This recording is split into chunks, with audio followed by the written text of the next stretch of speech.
আসসালামু আলাইকুম। আমরা আজকে অ্যাকিউট কিডনি ইনজুরির সেকেন্ড পার্টটা নিয়ে আলোচনা করব, যেখানে আমরা mainly post renal একেআই diagnostic criteria, এটার স্টেজিং এবং ম্যানেজমেন্ট নিয়ে আলোচনা করার চেষ্টা করব। তো ফার্স্টলি আমরা পোস্ট রেনাল একেআইতে আসি। এটা আমরা আগে ভিডিওতে বলছিলাম যে কোনো কারণে কিডনি থেকে বের হওয়ার পর ইউরিন যদি এই কন্ডাকশন পাথওয়ের কোনো জায়গায় অবস্ট্রাক্টেড হয়, ureter, urinary bladder, urethra, prostate, যে কোনো কজেই যদি এটা অবস্ট্রাক্টেড হয় সেক্ষেত্রে হচ্ছে এটাকে পোস্ট রেনাল একেআই বলবো। এটা অবস্ট্রাকটিভ একেআইও বলা যায়, মানে অবস্ট্রাকশনের জন্য হচ্ছে। তো এটা মেনলি ব্লাডার আউটলেট যে সিমটমগুলি এখানে থাকে, এটা হতে পারে আমাদের যে এই হচ্ছে আমাদের ইউরেথ্রা যদি হয়, ইউরিনারি ব্লাডারেই, তো এই ইউরেথ্রাকে প্রোস্টেট যদি কোনো কারণে কম্প্রেস করে, যে হতে পারে বিনাইন প্রোস্টেটিক হাইপারপ্লেজিয়া অথবা হতে পারে প্রোস্টেটের ক্যান্সার, দুইটার কজেই হতে পারে। তারপর হচ্ছে আমাদের সার্ভিক্স এখানে থাকে, সার্ভিক্সের ক্যান্সারের জন্য এখানে অবস্ট্রাকশন হতে পারে। তারপরে হচ্ছে যদি রেট্রোপেরিটোনিয়াল ফাইব্রোসিস হয়, এটা যদি আমাদের কিডনি ইউরেটার হয়, এটা তো হচ্ছে রেট্রোপেরিটোনিয়াল অর্গান, তো এই এরিয়ায় যদি ফাইব্রোসিস ডেভেলপ করে তখন হচ্ছে এই জায়গাটা কম্প্রেশন হয়, তখন এই প্রপারলি ইউরেটার থেকে ড্রেনেজ হয় না, কিডনিতে পানি জমা হয়, হাইড্রোনেফ্রোসিস হয়, সেখান থেকেও একেআই হতে পারে। তারপর হচ্ছে যদি নিউরোজেনিক ব্লাডার হয়, এটা হচ্ছে পার্টিকুলারলি যদি স্পেসিফিক্যালি বলি, এটা হচ্ছে আমাদের ফ্ল্যাসিড ব্লাডার। ফ্ল্যাসিড ব্লাডার হলে ডিট্রোজার মাসেল যেটা, এটার হচ্ছে লস অফ টোন হয়, কন্ট্র্যাক্ট করতে পারে না, ইউরিনারি রিটেনশন হয়, সেইখান থেকে হচ্ছে একেআই ডেভেলপ করতে পারে। তো এই হিস্ট্রিগুলো আমাদের ফার্স্টে নিতে হবে। নেক্সট হচ্ছে আমাদের এক্সামিনেশন করে দেখতে হবে, পার্টিকুলার ডিজিটাল রেক্টাল এক্সামিনেশন করে আমরা প্রোস্টেটের স্ট্যাটাস দেখে যদি কোনো ইয়ে থাকে, প্রোস্টেটের ইনলার্জমেন্ট থাকে, এটা ফিল করা যায়। তারপরে হচ্ছে আমরা ব্লাডারটাকে প্যালপেট করে দেখতে পারি, কোনো পেলভিস ম্যাস থাকলে সেটা আমরা ইন্সপেকশনে দেখতে পারবো। ইনভেস্টিগেশন হচ্ছে আমরা অ্যাজ ইউজুয়াল একটা রুটিন ইউরিন এক্সামিনেশন দিব। এখানে এটা নর্মালি পাওয়া যায়, আমাদের যে ফাইন্ডিংটা কিছু পাওয়া যায় না, হেমাচুরিয়া পাওয়া যেতেও পারে। বাট মোর অ্যাপ্রোপ্রিয়েট এক্সামিনেশন এবং investigation of choice in this case হচ্ছে আল্ট্রাসোনোগ্রাম। এখানে হচ্ছে হাইড্রোনেফ্রোসিস আমরা দেখতে পাই, কোনো কারণে যদি পোস্ট কিডনি অবস্ট্রাকশন হয় সেটার ক্ষেত্রে হচ্ছে ইনভেরিয়েবলি অলমোস্ট আমাদের কিডনিতে রিটেনশন হবে, ইদার আর্লি অর লেট, সেই ক্ষেত্রে হচ্ছে আমরা হাইড্রোনেফ্রোসিস দেখতে পাবো। যদি হাইড্রোনেফ্রোসিসে ডায়াগনোসিস না হয় দেন হচ্ছে আইজোটোপ রেনোগ্রাম আমরা করে দেখবো, সেই ক্ষেত্রে হচ্ছে ডিলেড এক্সক্রেশনটা দেখে আমরা অ্যাসেস করতে পারবো যে অবস্ট্রাকশন আছে। ওকে, এই হচ্ছে মোটামুটি আমাদের পোস্ট রেনাল একেআই। এরপর আমরা আসি অ্যাকিউট কিডনি ইনজুরির ডায়াগনস্টিক ক্রাইটেরিয়াতে। তো আমাদের তিনটা প্যারামিটার আছে, একটা হচ্ছে ক্রিয়েটিনিনের রাইজ, ইউরিনারি আউটপুটের ফল, আর হচ্ছে আমাদের জিএফআর এর ফল। এখন প্রথমে ক্রিয়েটিনিনে আসি। ক্রিয়েটিনিনের রাইজ যদি ওভার 48 আওয়ার্স 26 মাইক্রোমোল পার লিটার এর চেয়ে যদি বেশি হয়, সেটা একটা ক্রাইটেরিয়া হতে পারে। অর উইদিন 7 days 50-এর চেয়ে বেশি যদি রাইজ হয়, 50% বেশি, ধরলাম আগে 100 ছিল, এখন 7 দিন পর দেখা গেলো 150 হয়ে গেছে, তো এই ক্ষেত্রে হচ্ছে এটা একটা ডায়াগনস্টিক প্যারামিটার। ইউরিনারি আউটপুটের ফল, এটা হচ্ছে অ্যাডাল্টদের ক্ষেত্রে ওভার 6 আওয়ার্স, আর চিলড্রেনদের ক্ষেত্রে হচ্ছে ওভার 8 আওয়ার্স অ্যাসেস করা হয়।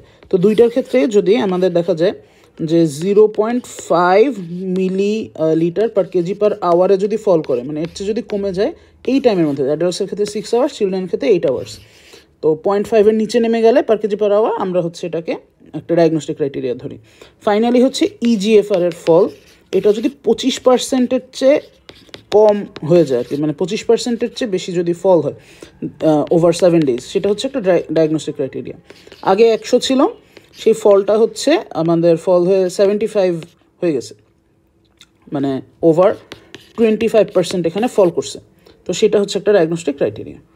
তো এই হচ্ছে আমাদের একেআই এর ডায়াগনোসিস গেল। এরপর হচ্ছে স্টেজিংটা করা হয় হচ্ছে KDIGO, এটা একটা ইনস্টিটিউট আছে কিডনি ডিজিজের জন্য, তারা হচ্ছে স্টেজিংটা করছে। তো স্টেজ আমাদের এক্ষেথে প্যারামিটার হইতেছে ক্রিয়েটিনিন, এটা কোয়ান্টিফাই করতে পারি আমরা ডাইরেক্টলি কতটা বাড়ছে, অথবা আমরা হচ্ছে বেস লাইন থেকে কতটা চেঞ্জ হয়েছে, এই দুইটা জিনিস হচ্ছে আমরা ক্যাটাগরিতে রাখতে পারি। অথবা ইউরিনারি আউটপুটটা কতক্ষণ ধরে একটা লো লেভেলে আছে, লাইক 6 আওয়ার্স ধরে হচ্ছে যদি অনেক কম থাকে, সে 0.5, সেটা একটা ক্রাইটেরিয়া, বা যদি হচ্ছে 24 আওয়ার্স ধরে 0.3 আছে, এটা একটা ক্রাইটেরিয়া। তো এরকম হচ্ছে আমরা ক্যাটাগরাইজ করে থাকি। সো স্টেজ 1টা কি? স্টেজ 1 হচ্ছে আইদার ক্রিয়েটিনিন রাইজ, এটা হচ্ছে 26.5 মাইক্রোমোল পার লিটার, অথবা creatinine rise over 1.5 to 1.9 times from baseline, অথবা ইউরিনারি আউটপুটের ফল হয়ে আছে 0.5 ওই যে millilitre per kg per hour, তো এইটা হয়ে আছে ফর 6 আওয়ার্স। তো এইটা হচ্ছে স্টেজ 1। এরপর হচ্ছে আমরা আসি স্টেজ 2তে। স্টেজ 2তে হচ্ছে আমাদের কোয়ান্টিফাই করা হয় না ক্রিয়েটিনিন, বাট এটা যদি বেসলাইন থেকে 2 থেকে 2.9 টাইমস রাইজ হয়, অথবা যদি ইউরিনারি আউটপুট ফল হয় 0.5 মিলিলিটারে ফল করছে, বাট এটা হচ্ছে ফর 12 আওয়ার্স, আগে 6 আওয়ার্স ছিল, 12 ঘন্টা ধরে এই পজিশনে আছে, চেঞ্জ হইতেছে না। সো এটা স্টেজ 2 বা বেশি খারাপ অবস্থা আরও। স্টেজ 3 হইতেছে ক্রিয়েটিনিনটা বেড়ে গেছে 353.6 মাইক্রোমোল পার লিটার, অথবা মোর দ্যান 3 টাইমস বেড়ে গেছে ক্রিয়েটিনিন। এই দুইটা হচ্ছে ক্রিয়েটিনিনের জন্য ক্রাইটেরিয়া। আর ইউরিনারি আউটপুটের জন্য এটা যদি 0.3 অবস্থায় থাকে ফর 24 আওয়ার্স, এটা হচ্ছে স্টেজ 3 এর ইউরিনারি আউটপুটের ক্রাইটেরিয়া। সো এই জিনিসগুলোই এখানে বলছি। এখানে একটা জিনিস বলতে ভুলে গেছি, স্টেজ 3 জিএফআরটা যদি চাইল্ডদের ক্ষেত্রে জিএফআর যদি 35 এর নিচে চলে যায়, সেটা হচ্ছে একটা ডায়াগনস্টিক ক্রাইটেরিয়া। তো এই হচ্ছে আমাদের স্টেজিং ফিনিশড। ম্যানেজমেন্টে আসে এবার ফাইনালি। ম্যানেজমেন্টের বেশ কয়েকটা স্টেপ আছে। তো নাম্বার 1 হচ্ছে আমাদের ট্রিটমেন্ট অফ আন্ডারলাইং কজ, যে কজে আমাদের একেআই হয়েছে সেটাকে আমাদের ট্রিট করতে হবে। নেক্সট হচ্ছে আমাদের মেজর জিনিস ফ্লুইড ইমব্যালেন্স কারেকশন করতে হবে। নাম্বার 3 হচ্ছে আমাদের হাইপার ক্যালেমিয়া, অ্যাসিডোসিস, এই দুইটা কারেকশন করতে হবে। দেন হচ্ছে আমাদের ইনফেকশন থাকলে ইনফেকশনটা কারেক্ট করতে হবে, 4 নম্বরে যদি বলি। দেন হচ্ছে আমাদের নিউট্রিশনাল সাপোর্ট দিতে হবে। আমাদের হচ্ছে ড্রাগস যদি কোনো নেফ্রোটক্সিক ড্রাগ ইউজ করা হয় সেটাকে উইথড্র করতে হবে। পিপিআই দিতে হবে জাস্ট কারেকশানের জন্য, আমাদের গ্যাস্ট্রোইন্টেস্টাইনাল যদি অ্যাসোসিয়েটেড ব্লিডিং থাকে সেটা কারেকশানের জন্য। আর 7 নম্বরে হচ্ছে যদি কিছুই কাজ না হয় রেনাল রিপ্লেসমেন্ট থেরাপি ইউজ করতে হবে। তো এখানে আমরা ডিটেলসে আসি। এখানে ফার্স্ট পয়েন্টে ডিভিশন বলছে ফ্লুইড স্ট্যাটাসের অ্যাসেসমেন্ট। যদি তিনটাই হতে পারে, হাইপার ক্যালেমিয়া হইতে পারে, হাইপার ভলেমিয়া হইতে পারে, যদি পোস্ট রেনাল হয়ে থাকে, পোস্ট রেনাল একেআই, সেক্ষেত্রে হচ্ছে অনেকদিন ধরে ইউরিন রিটেনশন আছে, একসময় অ্যাবজর্পশন হওয়া শুরু করবে। হাইপোভলেমিয়া হইতে পারে হচ্ছে প্রি রেনাল একেআইতে আগে থেকেই আর কি ভলিউমটা কম্প্রোমাইজড। ভলিমিক হতে পারে আমাদের সিনড্রোম অফ ইনঅ্যাপ্রোপ্রিয়েট এডিএইচ সেক্রেশনের ক্ষেত্রে, বা যদি মাইল্ড ড্যামেজ, মাইল্ড রেনাল যদি হয় তাহলে হচ্ছে ভলিমিক হইতেও পারে।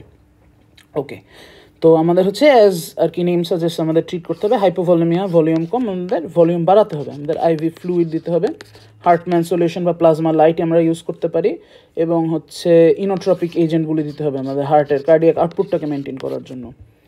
আর হচ্ছে ইউভলিমিক হলে হচ্ছে আমাদের খুব একটা টেনশনের কারণ নেই, যে অলিগিউরিয়া হইতেছে, সো আমাদের এক্সট্রা কিছু অ্যাড করতে হবে। আর অলিগিউরিয়ার পরেও যেটুকু বের হইতেছে, লেটস সে 400 আমাদের বের হইতেছে নর্মালি, তার সাথে 500 আর কি আমরা অ্যাড করে দিব, জাস্ট নর্মাল একটা হিউম্যান বিংয়ের স্ট্যাটাসটা মেনটেন করার জন্য। সো লেটস সে আমরা 900 ml আমরা দিলাম অলিগিউরিয়ার 400-এর পর। ইউভলিমিয়া কারেক্টেড এভাবে। আর যদি ফ্লুইড ওভারলোড হয়ে যায় সেক্ষেত্রে আমাদের ফ্লুইড বের করতে হবে। ফ্লুইড বের করার জন্য আমরা ডায়ালাইসিস করতে পারি, অথবা আমরা ডায়ারেটিক্স ইউজ করতে পারি, ফ্লুসামাইড, তারপর হচ্ছে লুপ যেগুলো আছে এগুলো আমরা ইউজ করতে পারি। এরপরে লিখছে treatment of underlying cause, self explanatory. এরপর হচ্ছে ইম্পর্টেন্ট হাইপার ক্যালেমিয়া কারেকশন। এই জন্য আমরা ফার্স্টলি হচ্ছে একটা পটাশিয়াম এক্সচেঞ্জ রেজিন নামে একটা এজেন্ট ইউজ করতে পারি, যেটা হচ্ছে পটাশিয়ামকে অ্যাবজর্পশনটাকে প্রিভেন্ট করতেছে, এটাকে আটকায় রাখতেছে। আরেকটা জিনিস হচ্ছে আমাদের IV glucose with insulin, glucose plus insulin আমরা দিতে পারি। এটা হচ্ছে আমাদের পটাশিয়ামকে ইন্ট্রাসেলুলারলি মুভ করতে সাহায্য করে। আর সোডিয়াম বাইকার্বনেট হচ্ছে আমরা অ্যাড করি যদি হাইপার ক্যালেমিয়ার সঙ্গে অ্যাসিডোসিস থাকে। আবার আরেকটা কথা এখানে অ্যাড করা যায়, যে আমাদের হাইপার ক্যালেমিয়া ট্রিটমেন্টের ক্ষেত্রে না হলে এটা হেল্প করে হচ্ছে স্যালবিউটামল বা বিটা অ্যাগনিস্টরা, কারণ তারাও ইনসুলিনের মতো মুভ করে, ইন্ট্রাসেলুলারে মুভ করতে সাহায্য করে।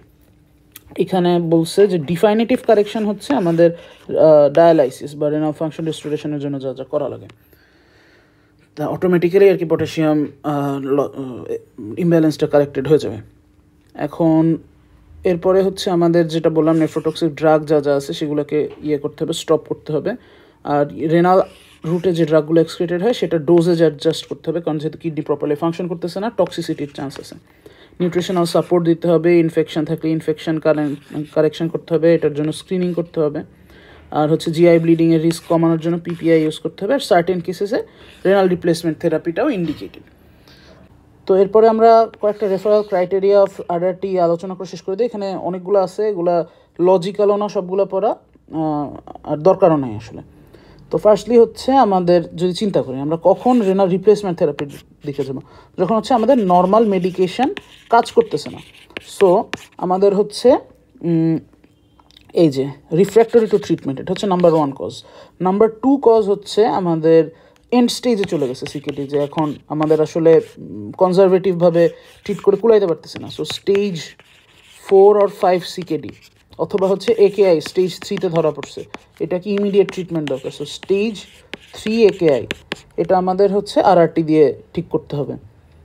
এরপরে হচ্ছে আমাদের যদি একেআর কজটা আমরা ডায়াগনোজ না করতে পারি, যে অনেক টেস্ট করলাম, সব টেস্ট করলাম, এরপরে আনডায়াগনোজড একটা একেআই আসছে, সেই ক্ষেত্রে হচ্ছে এবং হচ্ছে পেশেন্টটা ক্রিটিক্যাল অবস্থায় আছে, যে আমাদের ফার্দার টেস্ট করার টাইমে আইটিইউ পেশেন্ট বা ইন্টেন্সিভ থেরাপি ইউনিটে আছে এই পেশেন্টটা, সেই ক্ষেত্রে হচ্ছে আমরা আরআরটি দিয়ে তাকে লাইফ সাপোর্টে রাখতেছি এক টাইপের। তারপরে হচ্ছে যদি মেজর কোনো সমস্যা হয়, লাইক এই যে কমপ্লিকেশনগুলো এখানে লিখছে, যে hyperkalaemia, hypervolaemia, metabolic acidosis, uraemia, এগুলো আমার কাছে লজিক্যাল লাগে না।